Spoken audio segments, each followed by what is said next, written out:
Ceux qui veulent écouter ceci, je mets toujours mon avertissement. Je ne suis pas pour l'argent facile. Je ne suis pas pour la paresse. Mais tu as travaillé, c'est toi le coach, c'est toi le formateur. Mais je ne veux pas travailler pour les paresseux. Ceux-là qui se mettent derrière, attendent qu'on donne les tips là. Oui. Dis-moi où je vais appuyer là pour faire l'argent vite. Je vous dis, j'ai fait 1 million sur un trade. Tu es content là. C'est pas ton million, c'est le mien. Donc tu peux aller là, en tout cas moi je suis sorti. Tu perds ton argent, tu dis, il m'a dit ceci, ça n'a pas marché. L'argent obéit à un certain nombre de règles, à un certain nombre de principes. Si on brûle les étapes, ça nous rattrape. Donald Trump, on sait que c'est quelqu'un de chaud. Les cryptos sont basés sur quoi? Il va gagner l'argent comment? On sait qu'il va tweeter. Les gens vont juste suivre les tendances des réseaux. Quand ça monte là, tout le monde veut vouloir se lancer dedans. Quand ça descend, tout le monde va vouloir sortir. C'est pas comme ça qu'on établit un bon investissement. Si je prends par exemple une compagnie, je vais investir dedans. Apple, je vais me demander, ils vendent quoi? Est-ce que quand je marche là, déjà même dans le métro, en route, tu vois, les gens utilisent ce produit. Est-ce qu'en général, les gens on les satisfait? Est-ce que c'est une compagnie qui innove? Quelle est la probabilité que cette compagnie disparaisse? Quand je me pose ces questions-là, l'investissement n'est pas compliqué. Pourquoi est-ce que tu n'investis pas dans les crypto-monnaies? Je dirais que j'ai investi dans les crypto-monnaies d'une manière alternative, pas directement. C'est-à-dire? Ça veut dire qu'à travers la bourse, il y a des leviers pour pouvoir avoir on dit en anglais exposure. Peut-être exposition, je ne sais pas si c'est plus traduit. Donc voilà, pour pouvoir profiter des variations des cryptos, parce que j'ai plus d'assurance, j'ai plus au niveau de gestion du risque, je gère mieux de cette manière. Oh, attends, quand tu dis exposure ou bien exposure, je ne sais pas trop comment ça se traduit. Bon, je ne sais pas comment on dit ça en français. Oui, mais en français facile, ça veut dire quoi? Genre, s'il faut expliquer. Si j'achète par exemple une position sur Apple, sur Google, je peux dire que j'ai l'exposure. I have the exposure. Donc, comment je peux dire ça en français? Je ne sais pas comment vous dites ça. Bon, j'ai une position sur Google. Tu as une position sur Google. Voilà. Mais du coup, je ne vois pas le rapport avec les cryptos. Oui, en bourse aussi, on a des leviers parce que le monde de la bourse est beaucoup plus réglementé. Je peux contrôler mon risque avec des outils que je maîtrise, que je comprends mieux. J'ai moins de risques que si je vais directement sur le monde de la crypto. Ah, donc, si je comprends bien, la bourse est moins risquée que le fait d'investir dans les cryptos. Bien sûr. Comment ça? Parce qu'on a beaucoup d'outils. Parce que numéro un, d'abord, il y a une réglementation qui suit. Mais dans les cryptos aussi, il n'y a pas de réglementation. Non, il n'y a pas de réglementation. C'est maintenant qu'on essaye de voir qu'est-ce qu'on peut mettre sur pied. Parce qu'au départ, la crypto a été créée pour essayer déjà de contourner le système qui est là. La Réserve fédérale, par exemple, c'est un organisme aux États-Unis qui va gérer un peu certaines transactions, déterminer comment l'économie va fonctionner, comment l'argent va fonctionner. Et par exemple, tu es au Cameroun, tu veux faire un virement dans tel pays, on te dit tu vas où avec ça? Il faut payer tel frais. On a essayé de trouver un moyen de décentraliser ceci, trouver un moyen où on peut transférer de l'argent sans que personne n'ait le contrôle, sans que personne te pose la question. Ça fait que maintenant tu es exposé. Imagine un pays dans lequel il n'y a pas de réglementation, où c'est un peu l'anarchie. Si tu es escroqué, tu vas te plaindre à qui? Donc avec la banque, c'est différent. Parce que le gouvernement a quand même mis des mesures pour pouvoir contrôler un certain nombre d'informations. Si je m'en vais à la banque, par exemple, pour retirer de l'argent, on va m'identifier. Il y a ce qu'on appelle le KYC. Donc, on connaît ton client, c'est qui, il s'appelle comment, il est né où, c'est quoi son adresse. Donc, il y a la traçabilité. Donc, toi, tu es pour que les banques continuent d'exister? Je suis pour que mon agent soit en sécurité. Et pour toi, l'argent est en sécurité lorsque c'est dans les banques? Mon agent est en sécurité quand il est protégé par une réglementation. Pas nécessairement bancaire? Bon, disons que le système dans lequel on fonctionne a quand même un certain nombre d'exigences. Je veux mettre mon argent à la banque, je veux être sûr qu'au moment où je m'en vais le retirer, qu'on me le donne. Je peux avoir par exemple un wallet, un porte-monnaie, je le contrôle avec un code. Mais si je le perds, j'ai des personnes à qui je peux aller demander, par exemple. Mais justement, oui, ok, on a personne. Mais est-ce que l'argent qu'on a dans son wallet, c'est possible que ça se perde? Parce que ce que j'ai cru comprendre, les crypto-monnaies sont supportées par la technologie blockchain. Et cette technologie-là, justement, c'est une technologie, entre guillemets, je ne sais pas si c'est le bon terme, libérale. Tout le monde a accès, on peut tracer. Donc, est-ce que c'est possible qu'on perde de l'argent dans son wallet? Je dirais oui et non. Oui, dans la mesure où, numéro un, si tu perds tes accès, tu n'as pas un autre moyen d'aller dire j'ai oublié mon mot de passe. Mais ça, c'est premier. Mais il n'y a pas toujours mot de passe oublié dans ce truc? Non, il n'y a pas possibilité. Si tu perds tes accès, tu ne pourras plus les retrouver. D'une certaine manière, il n'y a personne à qui tu peux aller dire j'ai perdu mes accès. Attends, là, tu viens de me lâcher une bombe, là. Attends, pour être sûr de bien comprendre, ça veut dire que j'ai mon wallet. Supposons que tu as le Bitcoin. Oui. Tu as un accès, un code, n'est-ce pas? Oui. Qui te permet d'y accéder. À l'espace ou alors à mon wallet? à ton espace, à ce que tu as. Si tu paies tes accès, si tu paies les accès, si tu donnes tes accès à quelqu'un, par exemple, cette personne peut accéder, peut avoir accès, n'est-ce pas? Mais si tu les perds, si tu oublies, par exemple, il n'y a pas un autre moyen, tu peux aller dire, s'il vous plaît, ceci est arrivé, j'ai un trouble de mémoire, je veux qu'on réinitialise mon mot de passe. Ça n'existe pas dans ce monde. Mais comment ça appartient à des plateformes, puisqu'il y a une plateforme qui gère ton wallet? Bon, disons que je n'ai pas envie d'aller trop en détail sur la crypto, je veux aller juste d'une manière générale. Je veux pas aller dans les technicalités. Maintenant, deuxième problème que je vois avec ceci, c'est le fait que si tu es anarchiste, par exemple, il y a beaucoup de responsables, beaucoup de PDG des compagnies de crypto qui sont enlevés de plus en plus. Ils sont enlevés, pourquoi? Parce qu'ils ont créé des sociétés. Quand la crypto a explosé, on peut voir que telle personne a telle quantité de ressources financières. Tout à fait, on te braque, on te demande de virer. Une fois que tu vis, il n'y a pas moyen de tracer. On ne sait pas qui t'a demandé. Donc, si par exemple, je suis escroqué, on me met peut-être le pistolet aux oreilles, on me demande de virer. C'est difficile de traquer où et dans quel compte l'argent est parti. À la banque, ce n'est pas possible. À la banque, on sait que c'est sorti du compte A, c'est dans le compte B. Donc, pour toi, la banque serait plus sécurisée? Bien sûr. OK. Bon. Par exemple, il y a eu la bulle financière qui a eu donné naissance justement aux crypto-monnaies, c'était en 2008. Je ne sais pas, je te rappelle. Oui, la crise de 2008. La crise de 2008, subprime. Oui. Est-ce que pour quelqu'un qui avait mis son argent dans la bourse, est-ce que son argent aurait été protégé? Son investissement aurait été protégé? Bon, disons que dans la bourse, il y a des outils pour contrôler ton risque. Tu as mis ton argent dans la bourse comment? Il y a des compagnies qui ont eu des difficultés, qui ont eu des grosses chutes. Si tu arrives à acheter ces compagnies-là, et que ça dépend du type de compagnie d'abord. Numéro 1, on a parlé dans les épisodes précédents, l'éducation te permet de savoir où est-ce que tu mets ton argent, et tu mets ton argent dans les compagnies dont je dirais, les compagnies qui ont une faible probabilité de disparaître du business, n'est-ce pas? C'est comme si je viens investir, par exemple, dans Agent Livre, et que cette compagnie peut-être a des difficultés, ça ne veut pas dire que tu es effacé. Si tu as des difficultés, je réussis à te relever. Je peux aussi me relever parce que je suis actionnaire. Donc, pendant la crise de 2008, il y a plusieurs compagnies qui avaient eu des difficultés, qui étaient temporaires. Mais les compagnies qui étaient solides ont eu la possibilité de se relever très vite, contrairement aux compagnies qui dandinaient. Donc, si initialement j'ai investi dans les compagnies après avoir fait mon analyse fondamentale, je comprends où est-ce que j'ai mis mon argent. La compagnie peut avoir des difficultés, et quand ces difficultés vont passer, si je n'ai pas vendu, je ne perds pas. Je me vois dans mon compte que j'ai mis peut-être 10 000 $, ça a chuté peut-être à 7 000. Tant que je n'ai pas appuyé sur le bouton pour dire je vends, les 3 000 que j'ai perdus, c'est une perte non réalisée. Donc si je ne fais rien, ça peut repartir de 7 000. Ça peut monter à 20 000, ça peut aller à 100 000. Donc on a ces fluctuations-là. Et donc quand on vient dans le monde de la bourse, on sait qu'il y a des fluctuations. Le fait que ça fluctue, ça ne veut pas dire forcément que tu as perdu. C'est pourquoi on parle de perte réalisée, perte non réalisée. Ah, ok, d'accord. C'est vrai que c'est une notion. Mais maintenant, tu parles entre autres du fait que les banques sécurisent, bon, entre guillemets, c'est sécurisé. Mais si les banques sécurisent tant que ça notre argent, mais les crypto-monnaies n'auraient jamais vu le jour. Puisque quelque part, j'ai un ami, lui, il est pro crypto-monnaie à fond. Il dit que l'argent qui est à la banque, en fait, ça ne nous appartient pas, c'est l'argent de l'État ou des institutions.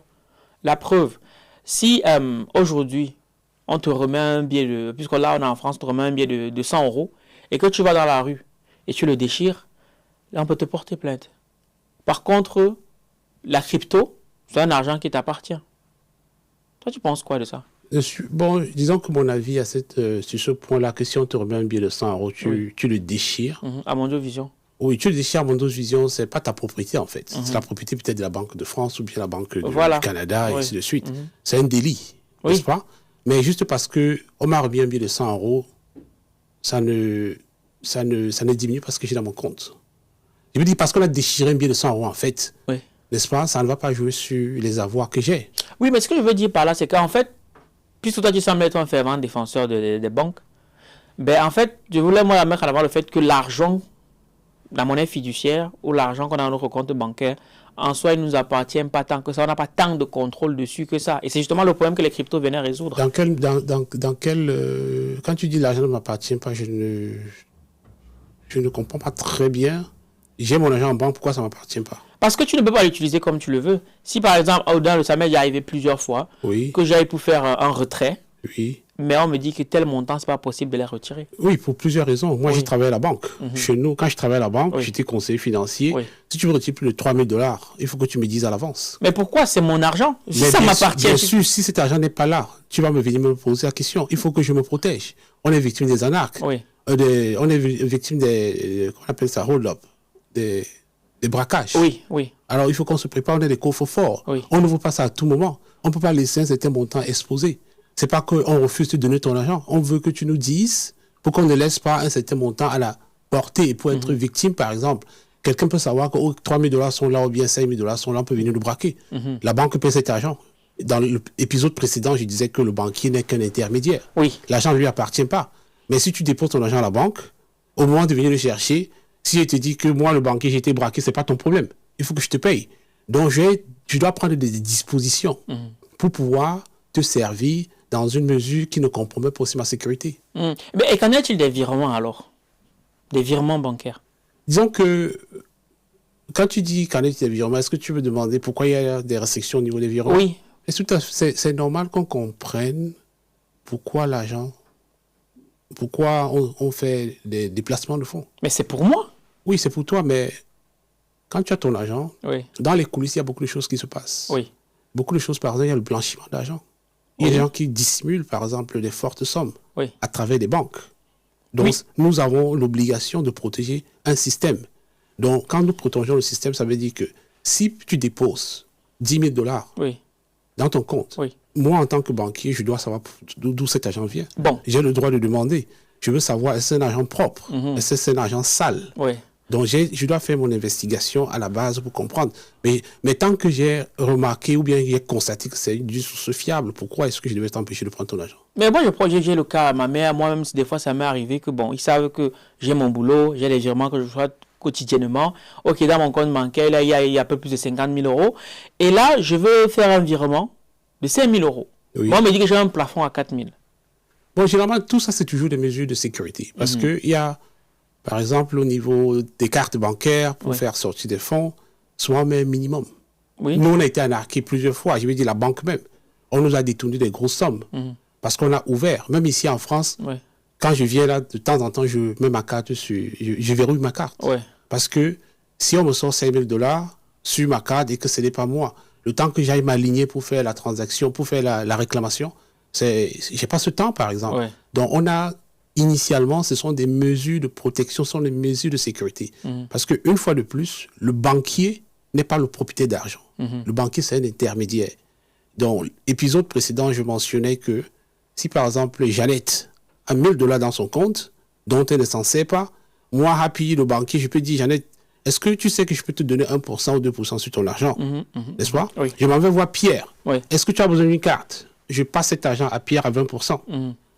Pierre me paye, je vais rembourser, j'en ai 1 ou 2% que j'ai promis. Donc, je suis juste l'intermédiaire qui facilite le transfert de fonds entre les deux. Et moi, le banquier, je prends une assurance pour me rassurer que si cet argent se perd, je suis couvert. Donc, ça fait que chaque fois qu'il y aura... Et les gens vont rôder autour de moi puisqu'on sait que je suis l'intermédiaire, j'ai de l'argent. Je suis victime tout le temps des braquages. Donc, je dois me protéger. Donc, je dois pouvoir mettre des moyens de protection pour pouvoir gérer ma propre sécurité. J'ai travaillé à la banque, on nous a braqué plusieurs fois. Et généralement, le braquage se passe, tu ne sais même, ton collègue ne sait même pas. Comment ça? Est-ce que tu nous racontes? On aime bien les anecdotes comme ça. Bien sûr. Parfois, aujourd'hui, quand on braque, parfois, on ne vient plus le fusil. Comment on fait? Le monsieur peut venir à la caisse. Il te donne un petit mot. Ça, c'est un braquage. Ah oui? Bien sûr. Non. Même celui qui l'a ne sait pas. Non. Ça, c'est un braquage. Libère les fonds. Et après, quoi, il te montre un fusil? Mais il te dit, je suis armé, libère les fonds. Et si tu ne libères pas? Mais il peut tirer sur toi. Pourquoi tu vas prendre le risque? Donc ça veut dire que moi aujourd'hui tu peux être à la banque, moi je n'ai pas d'armes, je n'ai rien, je te glisse aussi le petit papier comme ça. Pardon? Mais ça veut dire que toi tu peux être à la caisse. Et moi puisque tu ne vois pas mon arme, si je peux ne pas avoir d'arme, je fais un coup de bluff. C'est trop facile. Mais généralement je ne pas blague. Généralement c'est pas la blague. Parce que c'est quand même une situation assez je veux dire, critique et importante. Celui qui le dit, généralement, ne blague pas. Quelqu'un ne va pas venir blaguer pour dire, j'ai blagué seulement, j'ai ceci. Parce que tu sais que tu peux te faire arrêter, tu il faut aller en prison. Mais généralement, quand ça se passe, c'est la réalité. Dans 99% des cas, il est sérieux. Mais malgré ça, tu trouves quand même que notre argent est en sécurité à la banque? Je trouve que l'argent est en sécurité en banque parce que quand tu as l'argent, à un moment donné, quand tu as fait de l'argent, c'est aussi protéger ce que tu as. Je ne pense pas qu'il y a un meilleur endroit que la banque pour garder son argent. Ah oui? Oui, ça c'est mon avis. Maintenant, quand l'argent va être en banque, bien sûr, il y a ce qu'on va appeler l'inflation qui va éroder cet argent, qui va diminuer la valeur. Je peux utiliser des outils pour battre l'inflation, tels que l'investissement en bourse, qui va me générer plus que la valeur de l'inflation. Si je garde l'argent sous l'oreiller, c'est pas une bonne... Oui, non, on est d'accord, c'est pas la bonne... Et ça me rappelle même, j'ai un ami, quand je suis au Canada, il avait une histoire qu'il aimait toujours raconter. Il me disait, Happy, il y avait un monsieur qui avait, au Cameroun, à l'époque, on utilisait les matelas avec les zèbres, là. Apparemment, le couple dormait sur un matelas fait avec les zèbres. Et un jour, la femme est sortie. Elle est venue trouver plus tard que le mari avait nettoyé toute la maison. Il avait acheté un nouveau matelas. Apparemment, quand le mari nettoyait la maison, il est tombé sur une liasse d'argent que sa femme avait gardée en dessous. Alors il a dit, mais comment peut-être là on dort sur un matelas en herbe alors que ma femme a autant d'argent? Le monsieur allait, il a acheté un matelas mousse. Et il a nettoyé la maison correctement. Quand sa femme est arrivée, il dit, chérie, j'ai acheté un très très beau matelas. Et la femme était très fâchée. Elle n'était pas contente. Elle ne célébrait pas. Et le monsieur se demandait, mais pourquoi elle ne célèbre pas? Elle, son souci, c'était que l'argent qui était en bas là. Oui, forcément. Ça allait où? Elle n'a pas le courage de demander non plus. Donc, ça veut dire, quand les gens sont sous le matelas, c'est pas en sécurité. La maison peut prendre feu, n'est-ce pas? Oui, et il y a même, si tu parles, la maison peut prendre feu. Dans le livre de Jean-Samuel Nochongwe, lui aussi, c'était un grand entrepreneur au Cameroun à une époque. Et lui, il ne comprenait pas qu'il faut mettre l'argent à la banque. Et à chaque fois, il laissait l'argent à la boutique. Il avait une caisse dans laquelle il mettait une caisse à métal. Il se disait, même si ça prend feu, l'argent ne risquera rien. Donc, un jour, justement, il avait laissé 5 millions de francs CFA. Dans le 5 millions d'avant, aujourd'hui, c'est l'équivalent de 15 voire 20 millions. Dans une caisse en métal. Sauf que ce jour-là, c'est une nuit en rentrant, ça a brûlé, ça a pris feu, le magasin a pris feu. Mais lui, il était serein, il se disait, l'argent était dans la caisse. Donc, quand il va, il ouvre la caisse, les billets étaient nickel. Wow. On n'avait pas bougé. Ça, c'est beaucoup de chance. Attends, c'est pas tout. Mais quand il met la main pour prendre, c'était de la cendre. Waouh. Ça me surprend pas. Ça me surprend pas. Non, je pense que jusqu'au preuve du contraire, je pense que la banque, c'est le meilleur endroit pour garder son argent. Oublions les petits à côté là, qu'on va me prendre ceci, ça perd de la valeur. Ça, c'est le pauvre qui réfléchit comme ça, quoi. Tous ces grands hommes là, quand on parle des riches du monde là, vous croyez qu'ils gardent l'argent sous l'oreiller?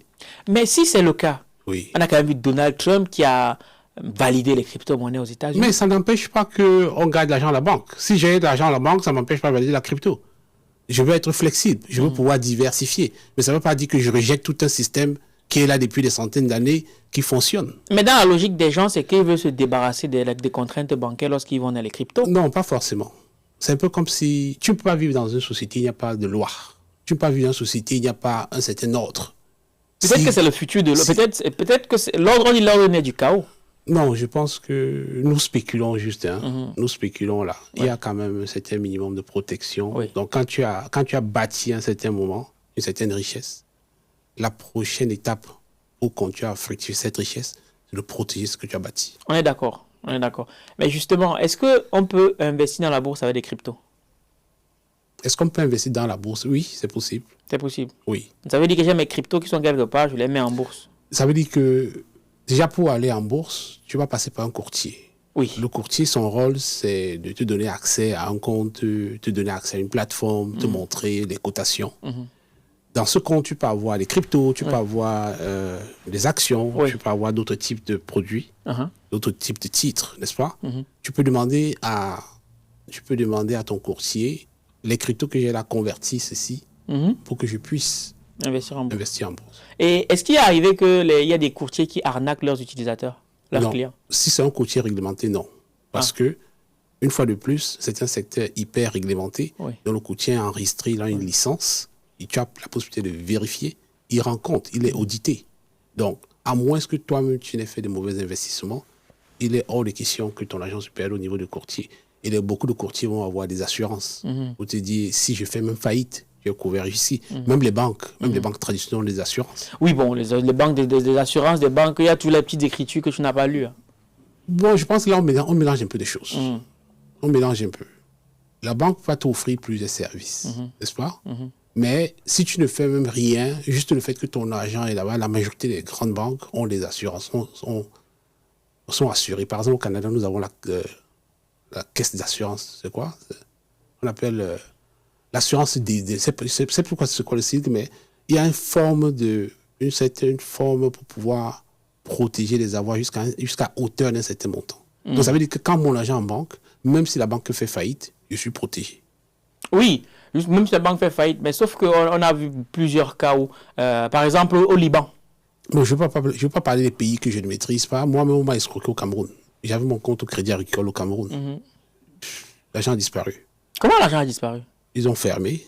Oh, voilà. Oui, mais quand je parle de banque, je parle plus des systèmes dans lesquels je suis. Je parle des systèmes que je connais mieux. Nord-américains, européens, que je connais mieux, qui ont ces assurances. Au Cameroun, je ne veux pas prendre le risque de... Mais on parle du Cameroun, le Liban, c'est quand même réputé pour avoir... Je ne maîtrise pas la réalité du Liban, donc je ne pourrais pas m'étaler là-dessus. Mais déjà même, je connais mieux les marchés américains, nord-américains, européens. Ouais. Et les marchés africains, je ne peux pas trop me prononcer dessus. Okay. Mais du coup, alors, si il y a autant de courtiers pour investir en bourse, première question, c'est pourquoi est-ce que je ne peux pas moi-même directement aller dans la bourse? Pourquoi il faut nécessairement que je passe par un courtier qui va me prélever de l'argent? Parce que la bourse, c'est une fois de plus, comme j'ai mentionné dans l'un des précédents épisodes, c'est un endroit, c'est un marché, c'est un endroit qui est réglementé. Si je reviens encore d'une manière simple, tu vas par exemple au marché central, n'est-ce pas? Pour venir faire des transactions. Oui. Tu vas trouver des gens qui vendent du riz, tu vas trouver des gens qui vendent du pain, qui vendent des ignames. Est-ce que tu peux entrer comme ça, quelqu'un lambda, et te mettre là, commencer à vendre ta marchandise? Non. Sans autorisation? Non. Non, il y a des règles dans ce marché, n'est-ce pas? Donc les règles du marché veulent que si tu veux pouvoir venir négocier, tu dois suivre un certain nombre de règles.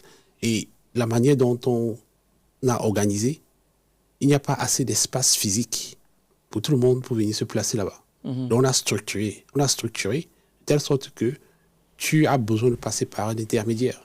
Tu peux acheter des actions, certes, d'une compagnie sans passer par un courtier. Ah, voilà, ça c'est... Okay. Mais c'est contraignant, tu n'as pas besoin de faire ça.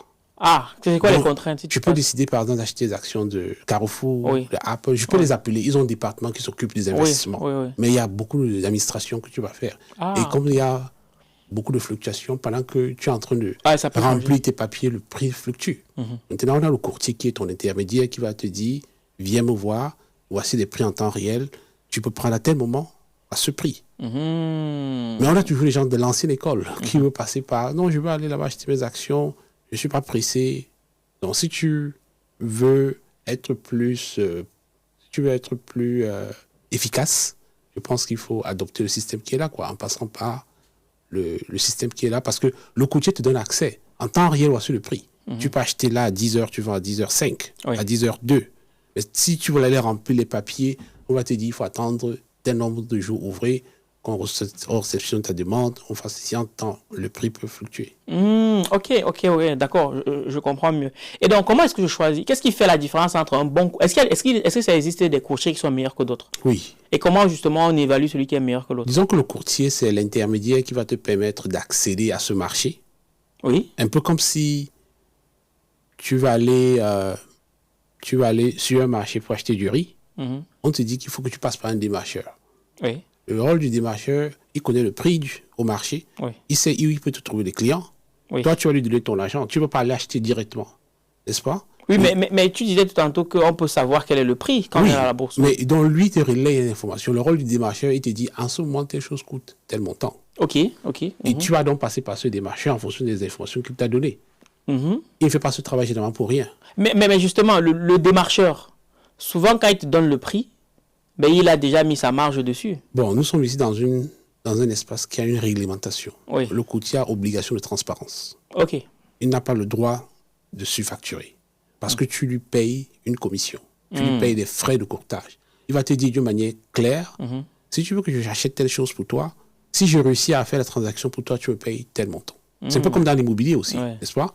Tu vas acheter une maison, généralement, ton agent immobilier va prendre... On a aussi courtier. courtier hypothécaire ou bien courtier... Donc, tu vas, ou bien courtier en assurance, par exemple. Il est là, il est enregistré, il a une licence, il doit faire des efforts pour protéger cette licence.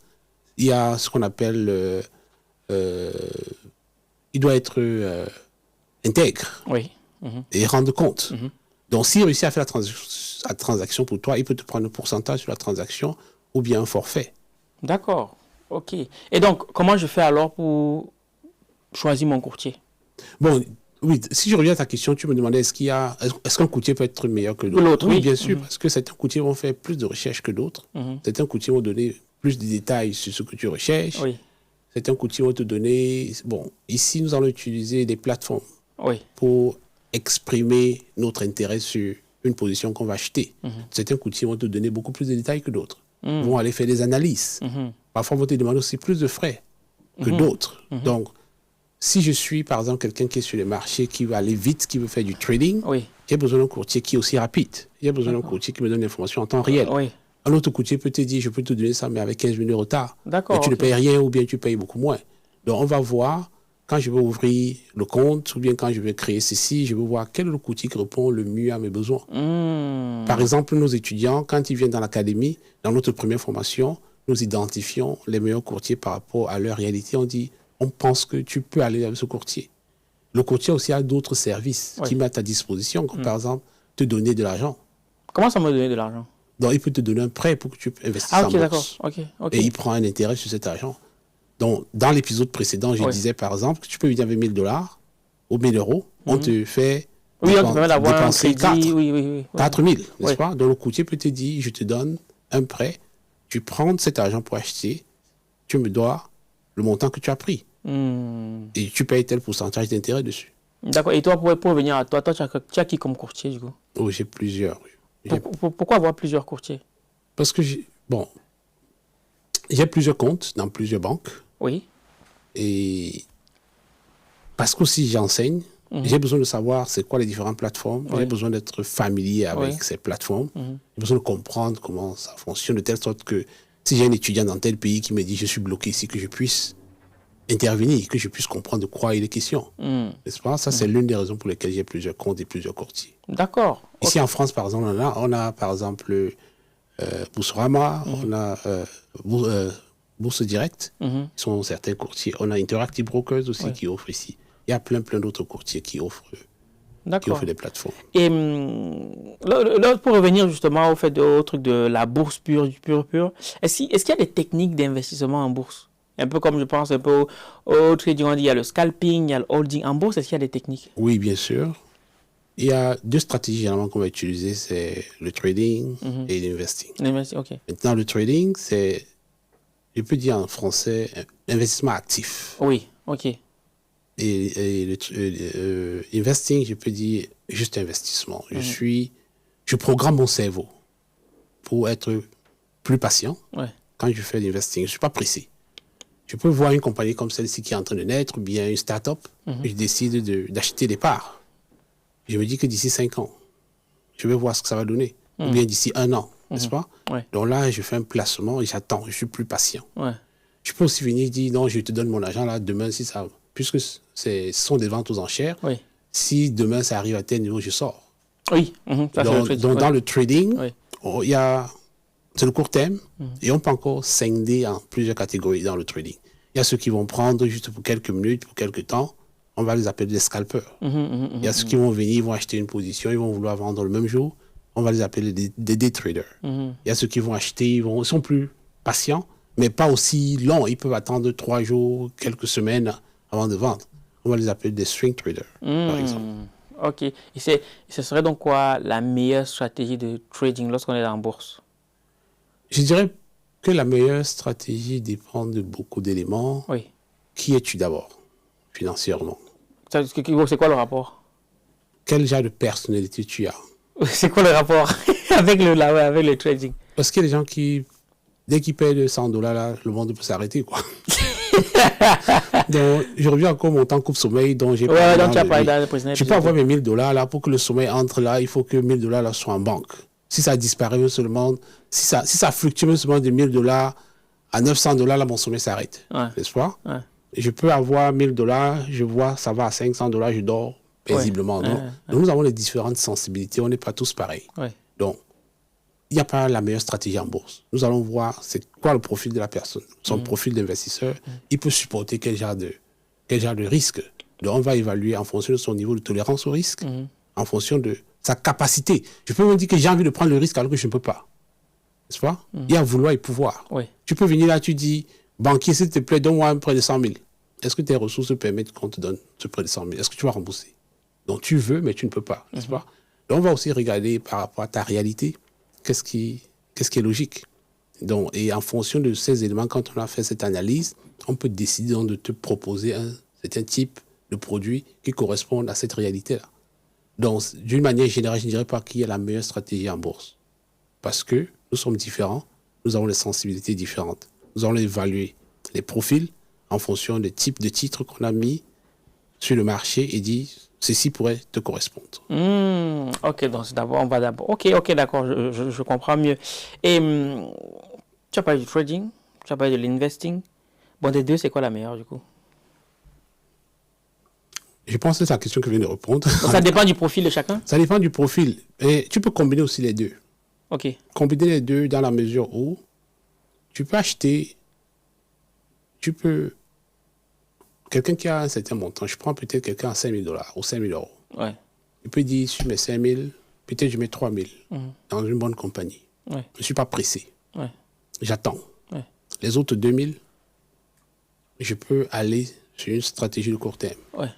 J'utilise ces 2 000 pour essayer d'acheter et revendre. Si je génère plus, peut-être les gains, je prends pour bâtir le long terme. Parce que, qu'on ne vous trompe pas, quand on regarde le S&P 500, l'économie américaine, elle ne cesse de monter. Si tu regardes sur 10 ans, sur 30 ans, quoi qu'on dise qu'il y a fluctuation, tu vas voir qu'on a minimum 10% de retour sur investissement. Minimum. Donc, ça veut dire que je peux me coucher là, je prends juste des positions je peux juste me positionner par rapport à une économie et je vois qu'avec le temps, je génère, malgré les fluctuations qu'il y a. D'accord. Mais est-ce que tu recommanderais alors à quelqu'un d'aller se lancer à la bourse et d'investir sur le Tesla? Bon, disons que les informations que je donne ici, ce n'est pas des recommandations. Je n'ai pas le droit. Je n'ai pas le droit de dire à quelqu'un, achète ceci, n'achète pas ceci. Parce que justement, il y a une réglementation tout autour. Dans ce monde-là, on ne dit pas à quelqu'un va acheter ceci, va faire ceci. Okay? Je peux expliquer comment ça marche. Je peux te dire ce que moi je peux faire. Mais je ne peux pas te dire parce que je ne te connais pas. Parce que dans le monde de la bourse, le conseiller en investissement, il est un peu comme le médecin. Tu peux voir, si tu es dans la santé, n'est-ce pas? Oui, bien sûr.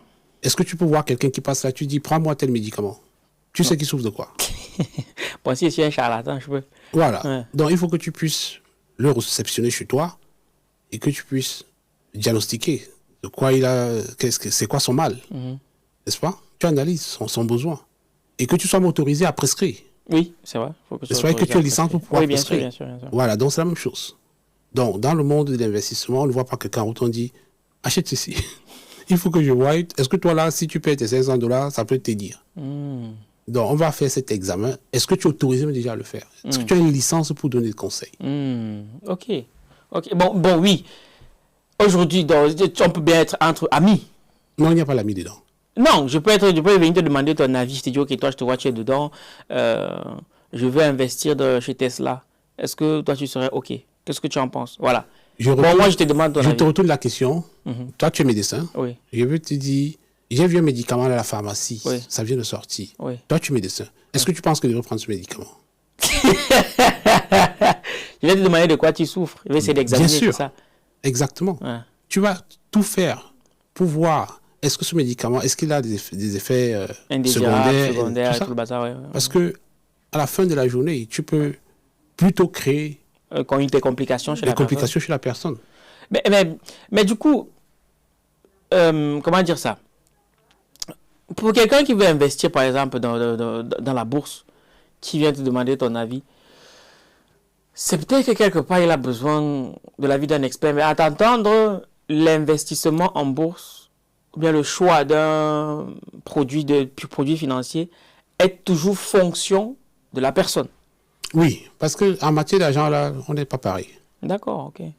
En matière d'argent, si ton ami te donne, vous mangez des beignets haricots ensemble, tu lui donnes $1000, tu dis remets-moi les $1000, c'est dans un an.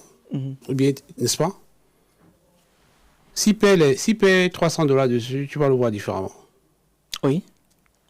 Donc l'argent, c'est quelque chose, c'est le nerf de la guerre. Mais du coup, ça veut dire que tous ceux qui disent, il s'est souvent arrivé que par exemple, des gens comme Elon Musk balancent un truc sur les réseaux et disent mais investissez dans ça. Ça veut dire qu'on ne doit jamais les écouter alors? Il n'a pas le droit de le dire, parfois on leur porte plainte. Oui, mais ça veut dire qu'on ne doit jamais les écouter. Bon, il y a ceux qui prennent le risque. Voici ce que j'ai le droit de dire. Oui. J'ai le droit de dire, j'ai acheté Tesla. Je crois que ça va monter. Les gens courent, ils achètent. Je ne peux pas venir dire, Valère achète Tesla. Bon, prenons le même cas de figure alors pour toi. Okay. Est-ce que tu crois que Tesla va continuer à monter? Oui, moi je crois que Tesla va continuer. Ok, oui. D'accord. J'ai Tesla dans tous mes comptes. Ok, d'accord. Est-ce que du coup tu crois que Facebook va continuer à monter? Je dirais que ceux qui veulent écouter ceci, oui. je mets toujours mon avertissement. Oui. Je ne suis pas pour l'argent facile. Je ne suis pas pour la paresse. Mais tu as à travailler, c'est toi le coach, c'est toi le formateur. Mais je ne veux pas travailler pour les paresseux. Ceux-là qui se mettent derrière, attendent qu'on donne les tips là. Oui. Parce qu'ils vont se faire arnaquer, ils vont perdre de l'argent, ils ne vont pas savoir ce qui s'est passé, pourquoi ils ont perdu. Je sais que généralement, quand je fais des podcasts, c'est ce que les gens viennent rechercher. Dis-moi où je vais appuyer là pour faire l'argent vite. Ça, c'est la facilité. Ça, c'est pourquoi on va toujours nous arnaquer. Nous ne voulons pas faire notre devoir. Notre devoir, c'est quoi? C'est ton argent. Faire un minimum d'effort, de comprendre ce dans quoi tu te mets. Si tu ne comprends pas, ne fais pas. Je suis assez carré dessus, quoi.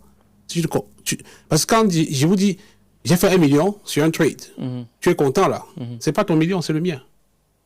Oui, c'est vrai. Donc tu peux aller là, tu entres comme moi je suis sorti. Oui. Tu perds ton argent, tu dis, Happy m'a dit ceci, ça n'a pas marché. Donc je dis encore, quand on veut faire de l'argent, il y a des règles auxquelles on doit obéir. L'argent obéit à un certain nombre de règles, à un certain nombre de principes. Si on brûle les étapes, ça nous rattrape. Donc c'est pas que j'ai pas envie de dire ce que je fais, mais j'ai pas envie que les gens écoutent ce podcast et puis ils ont dit, Happy a dit d'acheter ceci parce qu'il a ça et tout. Ils ne comprennent rien derrière. Tu vas gagner, tu vas pas savoir pourquoi tu as gagné.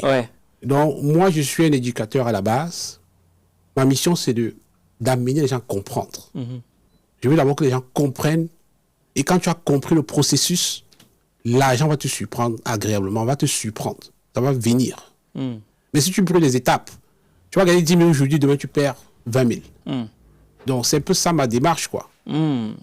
Et qu'est-ce que tu penses? Donc, je te rends compte, on est tellement parti à tel point qu'on n'a même pas fait l'intro. Bref, l'équipe, je pense que vous l'avez bien compris. Je suis avec une fois pour un énième épisode avec Léopold Happy, qui est investisseur à la bourse. Il investit dans plusieurs secteurs, mais son cheval de bataille aujourd'hui, c'est la bourse. Et il est aussi le fondateur de Easy Finance Academy, qui est une plateforme sur laquelle il accompagne des particuliers et des professionnels à investir dans la bourse, à placer leur boîte, à faire passer leur boîte dans la bourse. Donc, si tu souhaites en savoir plus, on mettra tout dans le premier commentaire de la vidéo. Il y a un numéro de téléphone, il y a un site internet. Bref, on te met tout pour que tu puisses les contacter, voir ce qu'ils font au quotidien.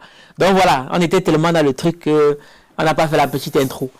Bref, justement, Léopold, ou du moins Happy, tu n'investis pas que dans la bourse. Il y en a qui décident d'investir dans les entreprises. Des gens sont passés par la bourse. Oui, moi j'investis dans la bourse, oui. J'investis dans l'immobilier, oui. Et dans mon entreprise. D'accord. Bon, moi j'aime toujours comparer, histoire que les uns et les autres puissent voir. Qu'est-ce que toi tu recommanderais? Bon, qu'est-ce que tu recommanderais plus? Investir dans la bourse ou alors se positionner comme investisseur dans une entreprise de manière directe, un peu comme certains investissent dans certaines boîtes et tout? Je dirais que investir veut dire donner ton argent quelque part avec l'espoir que tu veux le fructifier, n'est-ce pas? C'est ça. Si tu veux donner ton argent dans une boîte, il y a un minimum que tu dois faire, de recherche que tu dois faire sur cette boîte. Oui, forcément. Est-ce que les questions de base que tu dois te poser, oui. Quelles sont mes voies de recours? Si ça ne marche pas, à quelle porte je vais frapper pour récupérer cet argent? Cette entreprise-là va gagner de l'argent comment? Est-ce qu'ils prennent mon argent là pour aller acheter les armes, pour aller acheter la drogue? C'est qui à la tête? C'est quoi le background de cette personne? Est-ce que c'est une personne intègre? Je ne veux pas juste parce que je veux faire de l'argent.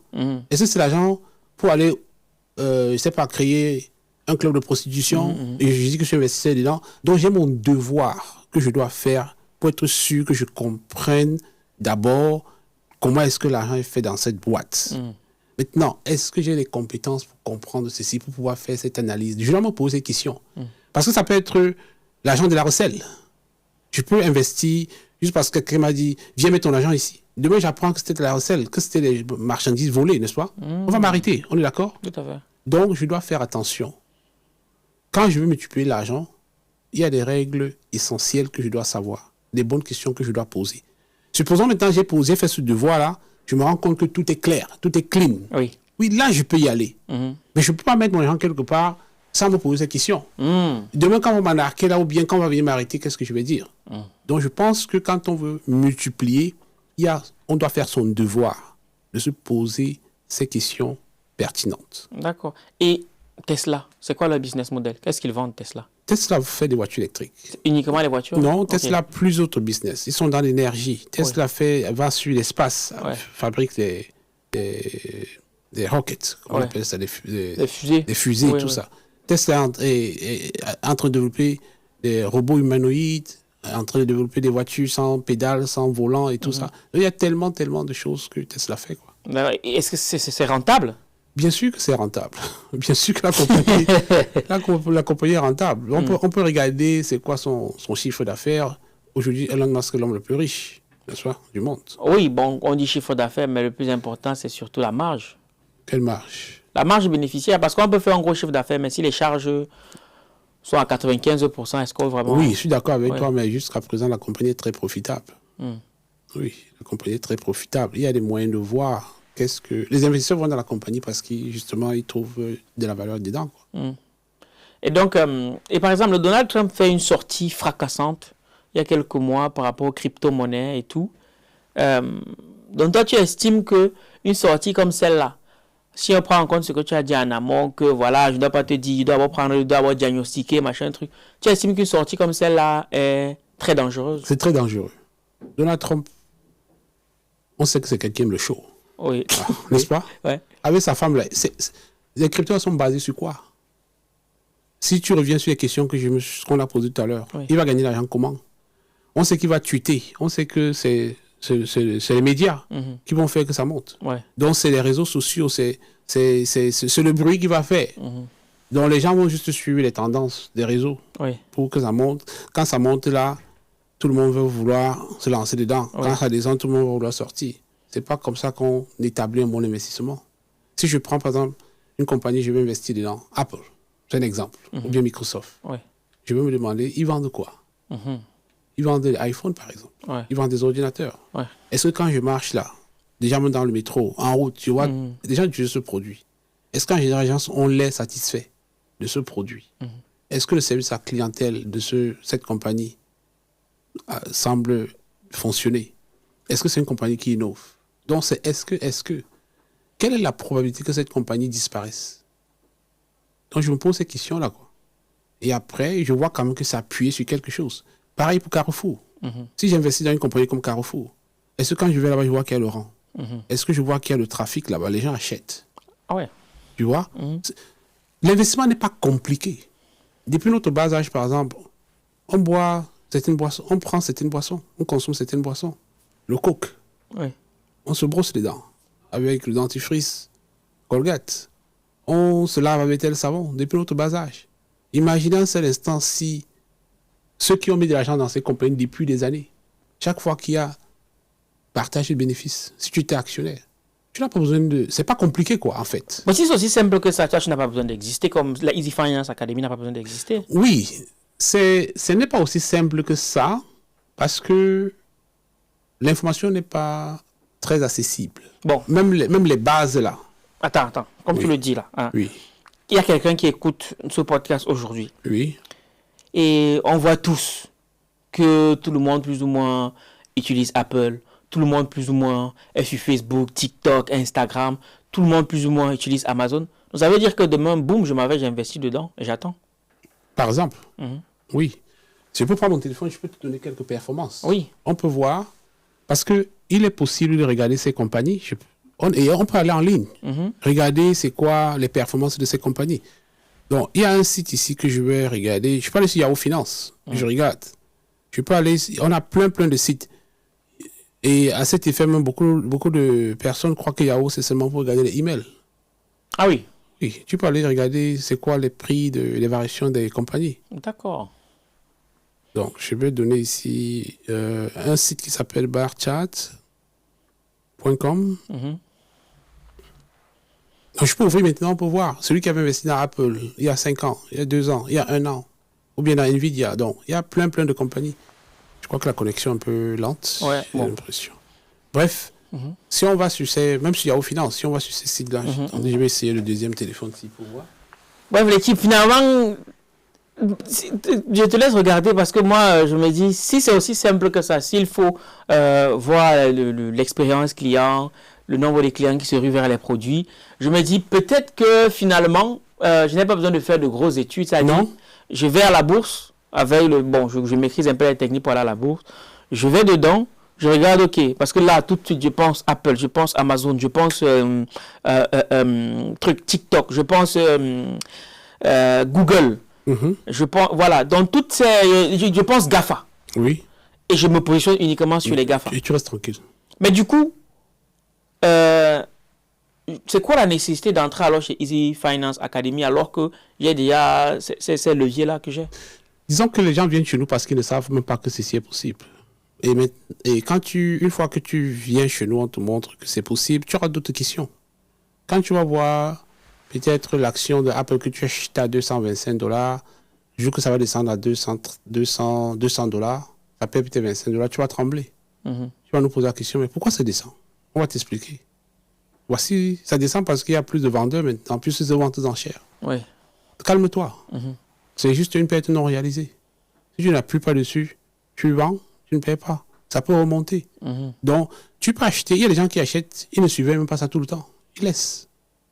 Pourtant, ça fluctue. Ça fluctue. Et puis après, un instant, si ce site-là s'ouvre, je vais te donner quelques... C'est important qu'on ait ces performances-là. On va voir. Barchat. Bref, l'équipe, pendant que Happy cherche, je rappelle, l'épisode est sponsorisé par Easy Finance Academy. Mais c'est pas parce que c'est sponsorisé par Easy Finance Academy qu'on va les lâcher. Tu vois, non? Donc, il faut qu'ils nous donnent ils nous expliquent les choses. Oui, je peux vous donner les pépites. Oui, il faut qu'ils nous donnent les pépites. Mais je n'ai pas les paresseux, quoi. Parce que tout à l'heure, il a dit un truc là, il sent que les pro-crypto, là, ils vont commencer à beaucoup s'agiter. Disons que dans la crypto, je trouve qu'il y a plus de risques. Ah oui? Je trouve qu'on peut se faire arnaquer très vite. Oui. Et justement, beaucoup d'arnaqueurs, les malfaiteurs utilisent le monde de la crypto pour vous arnaquer, n'est-ce pas? Et puis, si tu perds ton argent, tu ne sais pas où tu vas aller. On peut te vendre le rêve et tout ceci. Tu as moins d'outils pour pouvoir contrôler. Je ne dis pas qu'il ne faut pas investir dans la crypto, mais je ne pense pas que ce n'est pas là qu'on devrait commencer. Je pense que je peux mettre une petite partie de mon portefeuille là pour diversifier. Et là que Donald Trump vient avec la réglementation qu'ils essayent de mettre en place, c'est beaucoup rassurant. C'est beaucoup rassurant, mais c'est encore une phase très, très initiale. Où on veut mettre certaines mesures pour pouvoir permettre à certaines personnes de se sentir plus en sécurité. D'accord. Mais tant que ce n'est pas encore là, c'est comme si tu viens là me dire, je suis au Canada ou bien en France, tu dis, allons investir dans les meubles au Cameroun, là. Je ne dis pas que ça ne va pas marcher. Mais la probabilité qu'on m'en arque est très élevée. On est d'accord? Ouais. Si on me vend le terrain là-bas jusqu'à ce que je construis dessus, après on me dit que non, en fait, le terrain là même, tu sais que c'était une famille. Nous, on n'avait pas le droit de vendre. Donc, toutes ces histoires que je n'ai pas moyen de vérifier. Je ne dis pas que tous les investissements dans la crypto sont faux, non. Mais je veux dire que la probabilité que ça se passe mal est très élevée. Il y a trop de fluctuations. Et ça fluctue souvent en fonction du bruit. Les choses que je ne contrôle pas. Et généralement, c'est le buzz. Ok. En tout cas, c'est bon à savoir parce que par rapport à la bombe qu'a lâchée Donald Trump récemment, beaucoup de choses se sont agitées, beaucoup de gens se sont lancés dedans. Et du coup, bon... Moi, je suis dedans. Mais je ne suis pas dans ce que Donald Trump a lancé lui-même. Je suis dans la crypto en passant par les outils boursiers, où je sais que je contrôle mieux. J'ai des assurances que si ça se passe mal, je récupère mon argent. Ah, ok. Oui. Ok. C'est toujours bon à savoir. Du coup, tu trouves... Pour une raison, c'est comme si... si c'est la connexion qui ne veut pas s'ouvrir. Bon, c'est pas grave. Ouais. Bref, rejoignez Easy Finance Academy, vous aurez plus d'informations, même sur le site internet. Bref, ou alors, il y a un numéro de téléphone qu'on met dans le premier commentaire. Allez contacter ce numéro-là, vous aurez les réponses à vos questions. Surtout que j'ai pu comprendre que tu donnes des masterclass gratuites. Oui, on fait des masterclass en permanence. C'est sur notre site. Je pourrais donner le lien aussi qu'on pourrait mettre ici dans la description. Mais sinon, nous offrons des masterclass. Ça se passe sur Zoom, généralement des samedis. Oui. Bon, ce n'est pas chaque samedi consécutif. Nous devons programmer parfois chaque 2 à 3 semaines. Vous pouvez venir dans l'académie, nous poser des questions, assister à une séance, découvrir qui nous sommes, décider si ce que nous faisons vous parle. Nous, on ne force personne. On pense que notre message ne s'adresse pas à tout le monde. Mais je pense qu'il y a des gens, par exemple, qui ont fait peut-être des études très poussées, parfois ont des boulots, ne sont pas satisfaits, se sentent frustrés, se disent que mais moi, avec tout ce que j'ai travaillé, je devrais être à tel niveau. Comment se fait-il que je n'arrive pas? Je veux comprendre telle chose. Donc tout cela, j'aimerais comprendre comment l'argent fonctionne. J'aimerais comprendre c'est quoi l'éducation financière. J'aimerais pouvoir arrêter de faire 2 boulots. J'aimerais pouvoir m'offrir ce que je veux. J'aimerais pouvoir aller en vacances. J'aimerais pouvoir aussi prendre un jour business class pour voir qui est là-bas. J'aimerais pouvoir lancer mon business. Donc, tout ceci, nous parlons à ces gens. J'aimerais pouvoir profiter de mon potentiel. J'aimerais pouvoir faire plus. Je sais que je suis capable. Donc, nous, on travaille beaucoup avec aussi la confiance en soi, le développement personnel. On développe ceci. Et puis, on donne la possibilité à tout le monde qui veut découvrir ce que nous faisons. Ok. Ouais, moi, c'est inédit. Une masterclass, surtout que tu animes des masterclass offertes de 3 heures. Oui, c'est environ 3 heures. C'est du costaud. Qui peut y assister? Est-ce que c'est n'importe qui? Tout le monde. Tout le monde qui est curieux. Tout le monde qui veut apprendre. Tout le monde qui s'intéresse à comment l'argent fonctionne. Tout le monde qui s'intéresse au développement personnel. Oui. Donc... Et il y a une question qui te revient très souvent. Est-ce que c'est possible de rejoindre Easy Finance Academy depuis l'Afrique? Oui, on a beaucoup d'étudiants en Afrique. Ah, ok. On a des étudiants dans plusieurs pays africains, Gabon, Cameroun, Côte d'Ivoire, Tchad, un peu partout, quoi. Sauf le Congo. Pourquoi? Il y a un embargo avec le Congo. Pour l'instant, on n'a pas encore trouvé moyen d'ouvrir le compte. Parce que le courtier que nous recommandons ne veut pas ouvrir le compte à ceux qui sont au Congo. Ah, ok. Il pourra avoir un plan B, mais nous, on n'a pas encore la solution. On n'a pas encore la solution. Oui. Est-ce qu'il existe des courtiers africains? Bien sûr. Ah oui? Oui. Ah, je ne savais pas. Oui, il y a des courtiers africains. Ou alors, c'est une représentation, quoi. Comme, comme en Côte d'Ivoire, il y a plusieurs courtiers. Il y a des compagnies qui sont allées s'installer là-bas, qui offrent. Il y a aussi la bourse en Afrique. Hein. Oui, ça, j'ai cru comprendre ça. Aussi, oui. Mais quand tu dis qu'il y a la bourse en Afrique, par exemple, je sais que la bourse en France, c'est le CAC 40. Bon, le CAC 40, ce n'est pas vraiment la bourse. C'est juste... quand tu peux venir dans un marché. Oui. Marché central. Oui. Je suppose qu'il y a un marché central dans plusieurs pays. Oui, forcément. Voilà. Donc, dans le marché, supposons qu'il y a 1000 personnes qui vendent le marchandise. Si je veux savoir comment le marché se comporte, quel est le chiffre d'affaires du marché ou bien comment ce marché s'est comporté aujourd'hui, je n'aurais pas besoin d'aller compter chacun des 1000 commerçants pour avoir une idée. Tout à fait, oui. Tu peux dire parmi là, peut-être je prends les 40 grossistes. Oui. Il y a 1000 comptoirs, mais les 40 ici là sont les grands grossistes du marché. Oui. Je peux me fier à eux. Oui. Je veux voir comment ils sont comportés. Ça va me donner une lecture. Donc quand on dit CAC 40, ça veut dire que sur le marché boursier français, il y a plusieurs compagnies. Les 40 ici là représentent les 40, ceux qu'on a choisis pour pouvoir lire. Oui. Ah, ok, d'accord. Ok. Donc il y a plus de 40 compagnies. On a choisi les 40 là pour avoir une idée rapidement de ce qui se passe ici. Mais des compagnies ces compagnies-là, les compagnies qui sont dans le CAC 40, ça peut changer. Oui, ça peut changer. Donc maintenant, pour que tu figures parmi ces compagnies, on peut te dire qu'il faut que ton chiffre d'affaires sur les 3 dernières années soit consécutif, minimum temps. Si tu ne remplis pas ces conditions, t'enlèves. D'accord, oui, ça se comprend en même temps. Ok.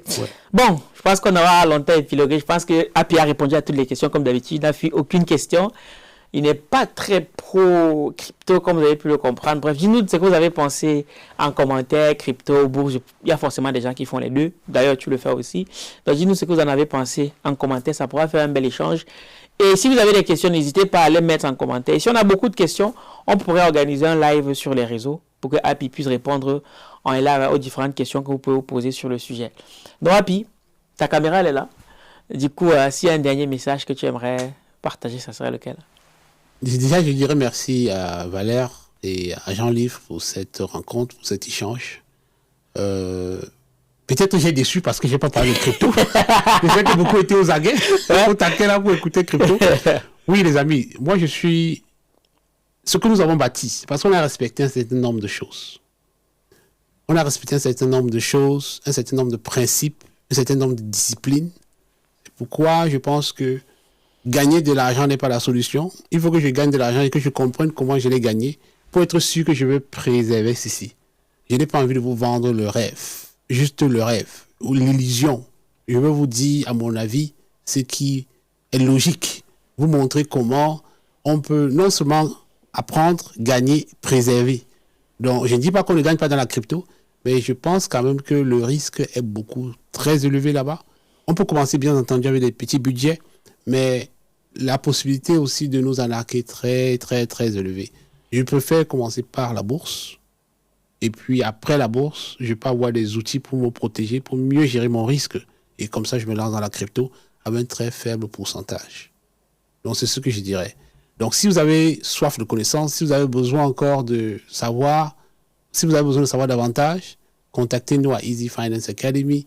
Nous allons avoir le plaisir de vous accompagner et de vous écouter. Merci.